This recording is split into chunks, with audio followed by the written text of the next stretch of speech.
Salut à toutes et tous, bienvenue dans cette nouvelle vidéo. Je vais vous faire un petit rappel sur la dernière vidéo qui est sortie sur les Iades, qui sont les sœurs des Pléiades que je vais vous parler aujourd'hui. Rappelez-vous, les Iades, à cause de leur frère Ias, qu'ils ont gentiment, on va dire, laissé de côté, ou lui dit qu'il n'avait pas besoin de son aide, donc a été défié le lion, le lion finalement qui l'a tué. Ensuite, ses sœurs l'ont découvert et malheureusement, ils sont décédés de chagrin du fait que pour eux, ils sont la cause de son décès, car lui-même voulait prouver à ses sœurs que, justement, qu'il pouvait les protéger, qu'il était là.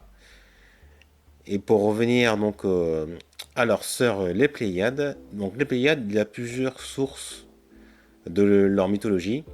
Il y a une que je préfère, c'est celle qui est amérindienne. Donc c'est 7 sœurs poursuivies par un ours. Ils se réfugient sur un rocher plat en hauteur et demandèrent à leur esprit, donc les esprits amérindiens, qui ont beaucoup d'importance dans leur culture, de les aider. Et les esprits les écoutèrent et soulevèrent cette pierre assez haut. Alors pour ceux qui connaissent, si vous regardez les images sur internet ou par rapport aux sœurs amérindiennes, ça s'appelle la tour du diable. Et en fait, dans le désert américain, on voit souvent une image de la tour du diable avec les Pléiades juste au-dessus. Et c'est ça qui représente pour moi quand même le mieux, vraiment l'image mythologique amérindienne. Je trouve ça vraiment fascinant. Et c'est, en fait, chaque année, nous pouvons, enfin, en tout cas, ceux qui vont dans le désert où il y a la tour du diable, ils peuvent observer plusieurs fois dans l'année les Pléiades juste au-dessus de la tour du diable. Et pour ne pas mourir en haut de cette tour, on va dire de ce rocher, les esprits les transformèrent en Pléiades. Ensuite, pour ce qui est de la mythologie grecque, il y a aussi deux versions. Il y a la version où justement, du fait de leur sœur Iade, qui se sont laissés mourir de chagrin, eux-mêmes se seraient laissés mourir de chagrin aussi, pour les rejoindre dans le ciel. Mais il y a aussi une autre histoire, c'est que ce serait le chasseur Orion qui ne cesse de les pourchasser nuit et jour, et les sœurs demanda aux dieux, aux dieux grecs, de les aider, et c'est Zeus lui-même qui firent exaucer leurs souhaits, et pour les protéger, les transforma en étoiles des Pléiades, donc en amas des Pléiades.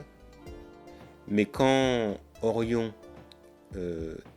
qui a terrassé le lion envoyé par Zeus, qui lui-même a envoyé un scorpion pour terrasser Orion, donc Orion séparèrent le scorpion à l'opposé d'Orion dans le ciel, mais par contre Orion, je sais pas si c'est vraiment pour le punir, ou pour donner une image que les sœurs ne seront jamais atteintes par Orion.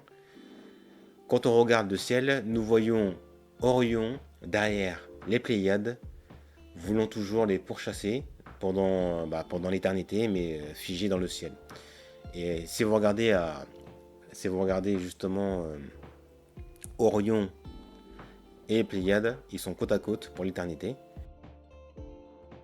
Et donc, soit on pourrait trouver la morale que les sœurs sont toujours poursuivies, ou justement sont à l'abri, grâce à Zeus, de la chasse d'Orion. Voilà les deux versions mythologiques, on va dire, contemporaines grecques. Mais moi, j'avoue, j'aime beaucoup celle amérindienne, qui pour une fois, ça sort du monde occidental et j'aime énormément cette anecdote.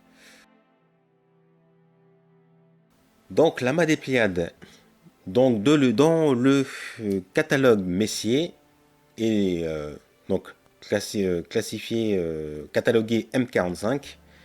Donc c'est un amas d'une étoile jaune, c'est ce qu'on dit, situé à 440 années-lumière du système solaire, et son étendue, donc sa largeur, est estimée à 14 années-lumière, ce qui est quand même énorme.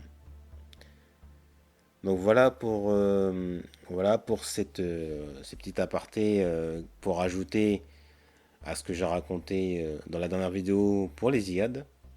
Et comme je l'avais dit, bah, je ferai les Pléiades et voilà qui est fait. Et sur ce, n'oubliez pas d'observer la voûte céleste. Allez, ciao!